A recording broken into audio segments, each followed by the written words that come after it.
Welcome to my YouTube channel education hub. तो आज के इस वीडियो में हम देखेंगे संविधान के महत्वपूर्ण अनुच्छेद तथा उनसे संबंधित भागों के बारे में। तो देखिए, मूल संविधान में 395 अनुच्छेद, 22 भाग तथा 8 अनुसूचियां थी। तो आपको सारे 395 अनुच्छेद याद करने की कोई आवश्यकता नहीं है। आपको केवल इम्पोर्टेंट अनुच्छेद याद करना है और साथ ही उससे पहले आपको देखना है कि यह अनुच्छेद किस भाग के अंतर्गत आता है। तो आज की इस वीडियो में हम देखेंगे संविधान के भाग के बारे में कि इसके अंतर्गत कौन कौन से अनुच्छेद आते हैं, और नेक्स्ट वीडियो में हम अनुच्छेद को डिटेल में समझेंगे, साथ ही उनको याद करने की ट्रिक भी मैं आपको बताऊंगी। तो चलिए हम स्टार्ट करते हैं भागों के बारे में। तो मैं आपको बताऊंगी सारे भाग और साथ ही उन इम्पोर्टेंट भाग को याद करने के लिए ट्रिक भी बताऊंगी। तो हम देखते हैं भाग एक में संघ व उसके राज्य क्षेत्र के बारे में दिया गया है और इसके अंतर्गत अनुच्छेद 1 से 4 तक आते हैं। तो यहाँ पर हम इस तरीके से याद कर सकते हैं कि हम फर्स्ट प्रायोरिटी किसको देते हैं? संघ को देते हैं। संघ और उसके राज्य क्षेत्र को। जनरल बात है कि संसद और जो स्टेट है और सेंटर है उसी को हम फर्स्ट प्रायोरिटी देते हैं। तो उससे हम याद रख सकते हैं कि भाग 1 में संघ व उसके राज्य क्षेत्र हैं। उसके बाद में अगर कोई सा संघ व राज्य क्षेत्र होगा तो उसमें नागरिक रहने चाहिए, तभी वह संघ और राज्य होगा।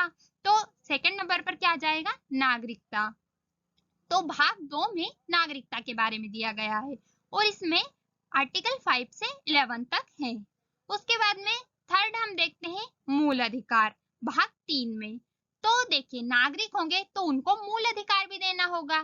तो उसके लिए भाग 3 में हम क्या देख लेंगे? मौलिक अधिकार, जो कि आर्टिकल 12 से 35 तक है। ठीक है, तो यहाँ पर हम याद रख लेंगे कि फर्स्ट में संघ राज्य क्षेत्र होगा, फिर उसमें नागरिक होने चाहिए, तो भाग 2 में नागरिकता हो जाएगा।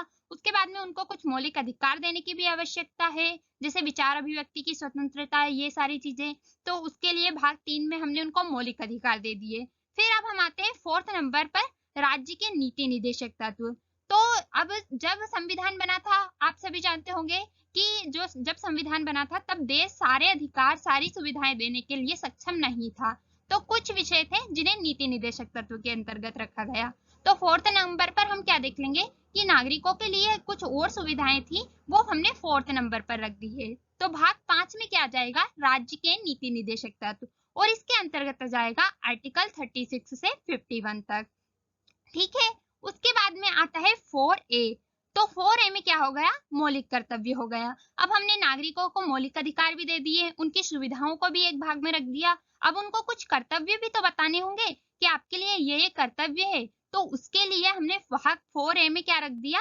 मौलिक कर्तव्य को रख दिया, जिसके अंतर्गत कौन सा आर्टिकल आता है? 51A आता है। ठीक है, उसके बाद में हम फिफ्थ पे जाते हैं। भाग 5 में संघ है, जिसके अंतर्गत 52 से 151 तक दिया गया है, और 6 में राज्य है, जिसके अंतर्गत 152 से 237 तक दिया गया है। तो देखिए, इन दोनों को समझने के लिए मैं आपको बताती हूँ कि भाग 8 हम देखते हैं। भाग 8 में क्या दिया हुआ है? संघ व राज्य क्षेत्र के बारे में दिया गया है।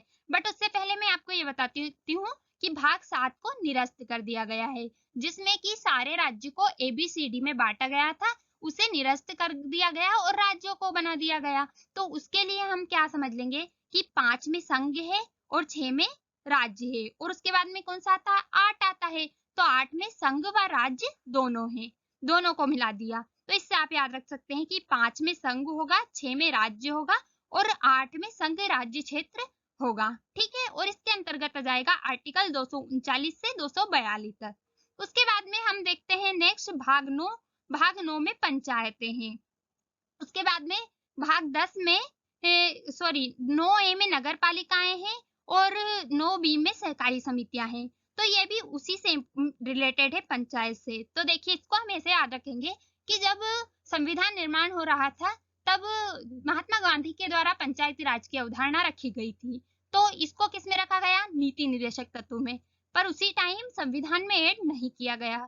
तो जब संविधान सभा से हम मान लेते हैं कि जब संविधान सभा से गांधी जी ने कहा होगा कि पंचायती राज व्यवस्था भी करिए, तो संविधान सभा ने क्या कह दिया? नो कह दिया। तो यहाँ पर हम याद रख लेंगे नो।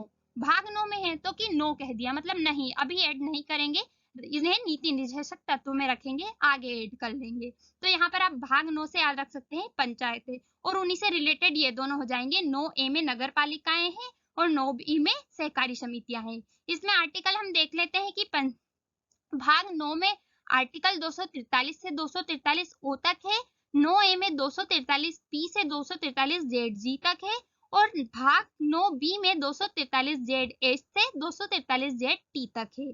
तो ये आपको याद रखना है। उसके बाद में हम देखते हैं भाग 10। भाग 10 में अनुसूचित व जनजातीय क्षेत्र है, और इसमें आर्टिकल 244 से 244A तक दिया गया है। तो चलिए अब मैं आपको इसको याद रखने की ट्रिक बताती हूँ कि क्या है कि जो अनुसूचित जाति है और अनुसूचित जनजाति है वो हमसे बहुत पिछड़ी हुई है। इसमें सॉरी, अनुसूचित जाति नहीं, अनुसूचित व जनजातीय क्षेत्रों का के बारे में उल्लेख है। तो जो अनुसूचित व जनजातीय क्षेत्र हैं, यहाँ पर वर्ड से समझ में आया होगा कि कुछ पिछड़े हुए लोग, उनको की कुछ विशेष उपबंधों की जरूरत है उनके लिए। तो ये कितने पिछड़े हुए हैं, तो हम मान लेंगे कि हमसे लगभग 10 साल पिछड़े हुए हैं। ये हम मान लेते हैं कि ये पिछड़े हुए हैं, तो ये हमसे लगभग 10 साल पिछड़े हुए हैं। तो यहाँ पर हम क्या देख लेंगे कि भाग 10 में अनुसूचित व जनजातीय क्षेत्र दिए गए हैं। तो इस तरीके से आप इसको याद रख सकते हैं। उसके बाद में हम देखते हैं भाग 11। तो भाग 11 में दिया गया है संघ और राज्य के बीच संबंध, जो कि 245 से 263 तक आर्टिकल है इसमें। तो हमने क्या देखा था, भाग 8 में देखा था संघ और राज्य क्षेत्र। उसके बाद में हम भाग 11 में देख रहे हैं संघ और राज्यों के बीच संबंध। तो हम देखते हैं कि 3 साल में बीच में 3 का गैप है।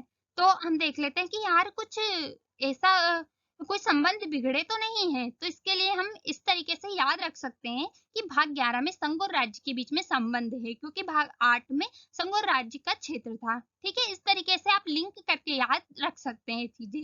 उसके बाद में हम नेक्स्ट देखते हैं भाग 12, जिसमें कि वित्त, संपत्ति, संविदाएं और वाद के बारे में दिया गया है, और इसके अंतर्गत आर्टिकल आ जाएगा 264 से 300A तक। उसके बाद में भाग 13 में भारत के राज्य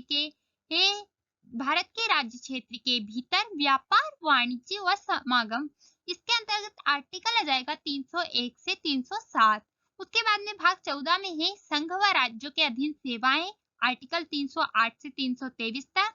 उसके बाद में भाग 14A में है अधिकरण, आर्टिकल 323 से 323B तक। और उसके बाद में हम देखते हैं भाग 15, जिसमें कि निर्वाचन के बारे में दिया गया है। तो ये इंपॉर्टेंट है, आपको याद रखना है।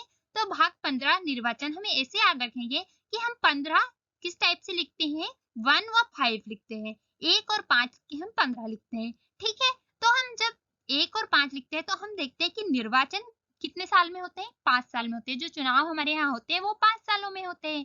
तो एक बार चुनाव कब होगा, 5 साल में एक बार होगा। तो 1 और 5 से हम इस तरीके से याद रख सकते हैं कि 5 साल में एक बार चुनाव। तो ये क्या होगा, 1 और 5 15। तो इस तरीके से आप याद रख सकते हैं कि भाग 15 में निर्वाचन के बारे में दिया गया है। ठीक है, और इसके अंतर्गत आर्टिकल आ जाएगा 224 से 229A तक।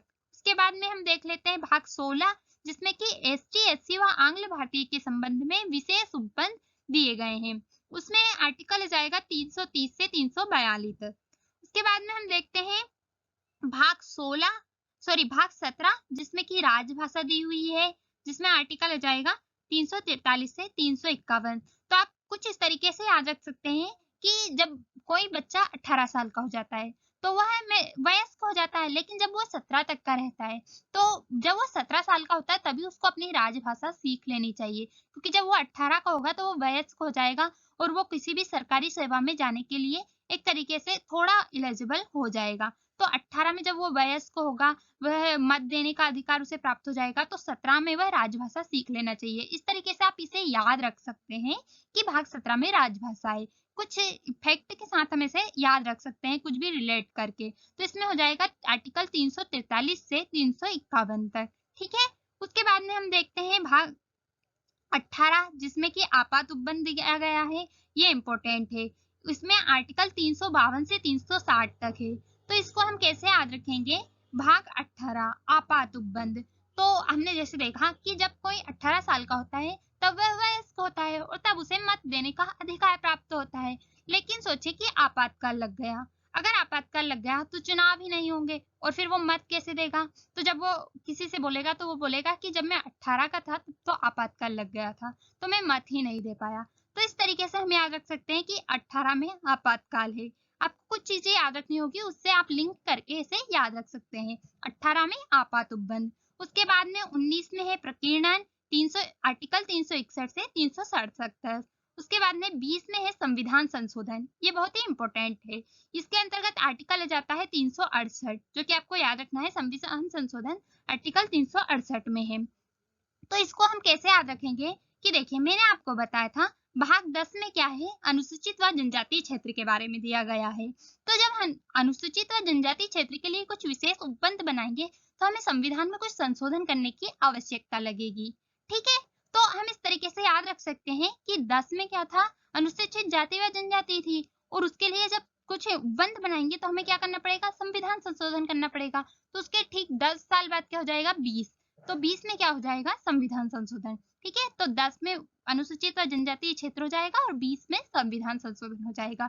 वैसे भी 20 जनरली आप याद रख सकते हैं कि 20 में संविधान संशोधन है और ये इंपॉर्टेंट है, आपको याद रखना है। ठीक है, उसके बाद में हम नेक्स्ट देखते हैं 21 में अस्थायी संक्रमणकालीन और विशेष उपबंध है। इसमें आर्टिकल 369 से 395 है।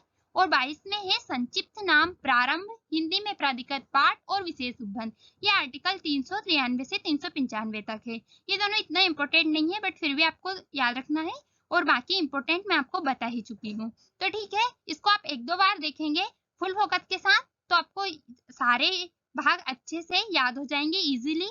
तो प्लीज वीडियो को लाइक व शेयर कीजिए और हमारे चैनल को सब्सक्राइब कीजिए। Thank you everyone.